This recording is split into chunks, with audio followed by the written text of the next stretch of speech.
Hello दोस्तों, आज एक बार फिर मुझे अपॉर्चुनिटीज़ मिला आप लोगों से मुलाकात करने का। तो दोस्तों, आप लोगों ने मेरे पिछले वीडियोस में देखे थे कि क्यों हर इंडिविजुअल को सेविंग्स इंश्योरेंस प्लान बाइंग करना चाहिए। तो आज मैं आप लोगों के पास में लेके आया हूँ, क्यों हर इंडिविजुअल को हेल्थ इंश्योरेंस बाइंग करना चाहिए, क्यों हर इंडिविजुअल का फैमिली मेम्बर को हेल्थ इंश्योरेंस का कवरेज रहना ज़रूरी होता है। तो दोस्तों, इस वीडियो देखने के बाद आपको काफ़ी हद तक मतलब ईज़ी हो जाएगा डिसीजन लेने के लिए, क्यों हेल्थ इंश्योरेंस बाइंग करना चाहिए।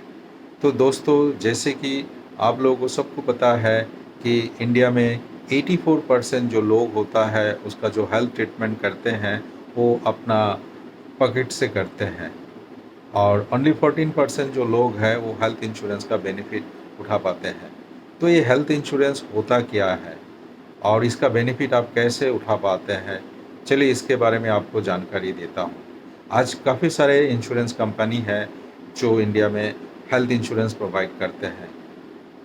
अनेकों तरह का हेल्थ इंश्योरेंस आपको अवेलेबल होता है और उसमें से आपका मतलब सूटेबल के मुताबिक आप हेल्थ इंश्योरेंस चूज़ करके उसको बाई करके उसका बेनिफिट ले सकते हैं।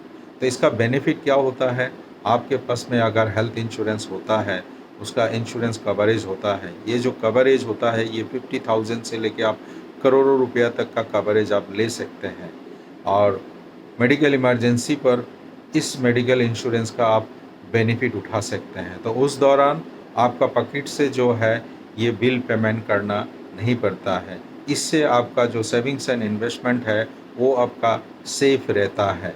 आज आप लोगों को पता है, कोई भी इंडिविजुअल का अगर किसी तरह का भी क्रिटिकल डिजीज़ होता है तो उसमें लाखों का रुपया जो है खर्चा होता है, और उस दौरान एक फैमिली मेम्बर का हेड ऑफ़ द फैमिली होने के नाते वो सोचने पे लग जाता है कि वो ये फ़ंड कहाँ से वो अवेलेबल कराएंगे, कैसे वो क्वालिटी मेडिकल ट्रीटमेंट अपना नियर एंड डियर को प्रोवाइड करेंगे।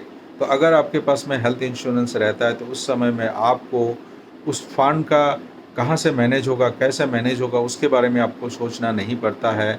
उस समय में आप एक अच्छा एक क्वालिटी ट्रीटमेंट जो है आप अपना नियर एंड डियर को प्रोवाइड कर सकते हैं, अगर आपके पास में वो हेल्थ इंश्योरेंस रहता है तो। ना तो उस समय में आपको फंड का सोचना पड़ेगा, क्वालिटी ट्रीटमेंट के बारे में आप सोच नहीं सकते हैं।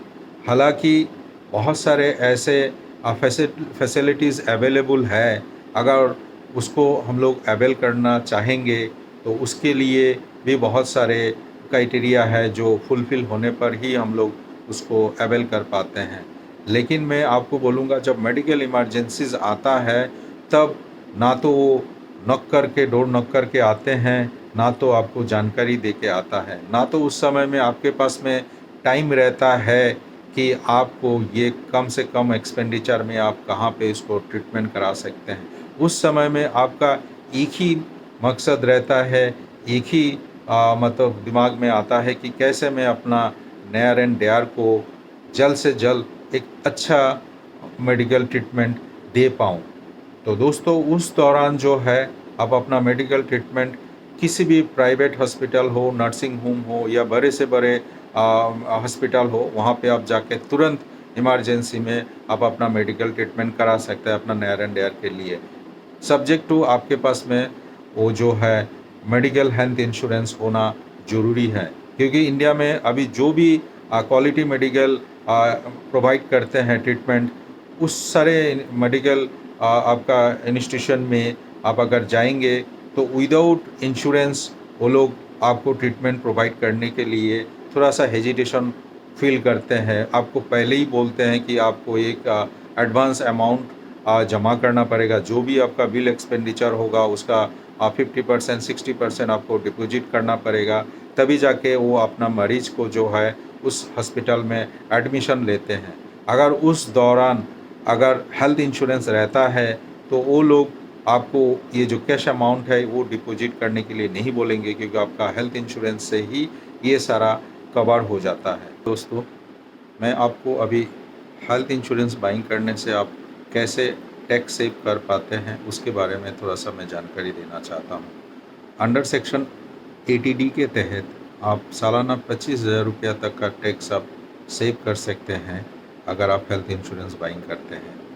आप अगर अपना फैमिली मेम्बर जैसे कि वाइफ, चिल्ड्रन, बच्चे के लिए लेते हैं तो 25,000 तक का आप टैक्स सेव कर पाते हैं। अगर आप अपना पेरेंट्स के लिए लेते हैं, अगर आपका पेरेंट्स का एज आप 60 एंड अबव होता है और उसके लिए आप मेडिकल कवरेज लेते हैं तो उसमें भी आपको अलग से अनदर 25,000 का जो है टैक्स रिबेट मिलते हैं। तो टोटल आप 50,000 का टैक्स बेनिफिट ले सकते हैं अंडर सेक्शन 80D के तहत। आप अपना पूरा परिवार को जो है ना मेडिकल इंश्योरेंस का, हेल्थ इंश्योरेंस का आप बेनिफिट प्रोवाइड कर पाएंगे, क्वालिटी मेडिकल ट्रीटमेंट प्रोवाइड कर पाएंगे हेल्थ इंश्योरेंस के माध्यम से। तो दोस्तों, हेल्थ इंश्योरेंस हर इंडिविजुअल को जल्द से जल्द लेना चाहिए। क्यों जल्द से जल्द लेना चाहिए, इसका भी एक कारण है, वो मैं आप लोगों से शेयर करना चाहता हूँ।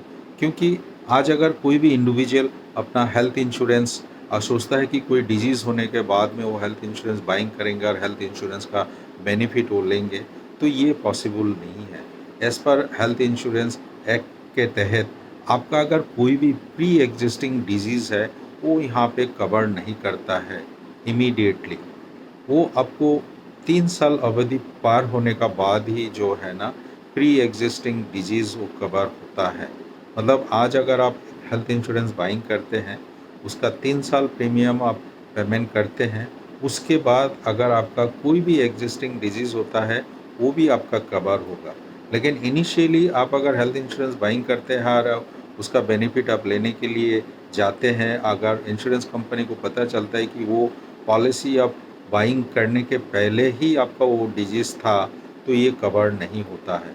तो दोस्तों, मैं आप लोगों को रिक्वेस्ट करूँगा कि आप जितना जल्द से जल्द हेल्थ इंश्योरेंस बाइंग करेंगे, उतना ही आपको ज़्यादा से ज़्यादा बेनिफिट मिलेगा, उतना ही ज़्यादा से ज़्यादा जो है मुनाफा इससे आप ले पाएंगे। अगर दोस्तों आपका मन में हेल्थ इंश्योरेंस के बारे में और ज़्यादा जानकारी चाहिए, उसके बारे में अगर मन में आपका कोई भी शंका है तो नीचे आप कमेंट्स कर सकते हैं। आपको कमेंट्स देख के मैं आप लोगों को इसके बारे में और डिटेल्स में मैं अपना जो है नॉलेज जो भी है वो शेयर करूँगा। तो दोस्तों, मैं आपको रिक्वेस्ट करना चाहता हूँ कि आप अपना नियर एंड डियर के लिए हेल्थ इंश्योरेंस बाइंग कीजिए और अपना जो सेविंग्स है, अपना जो इन्वेस्टमेंट है, उसको आप प्रोटेक्ट करके रखिए, ताकि जो आने वाला वक्त में उसको आप सही तरह से यूटिलाइजेशन कर सके फंड को। तो दोस्तों, मेरे साथ में बने रहने के लिए धन्यवाद। आज के लिए इतना ही। फिर एक बार मैं आप लोगों के पास में एक फिर नया टॉपिक लेके पहुंचूंगा, ताकि आपका जो भी फाइनेंशियल डिसीजन है, फाइनेंशियल प्लानिंग है, उसको आप सही तरह से कर पाएँ। थैंक यू, धन्यवाद।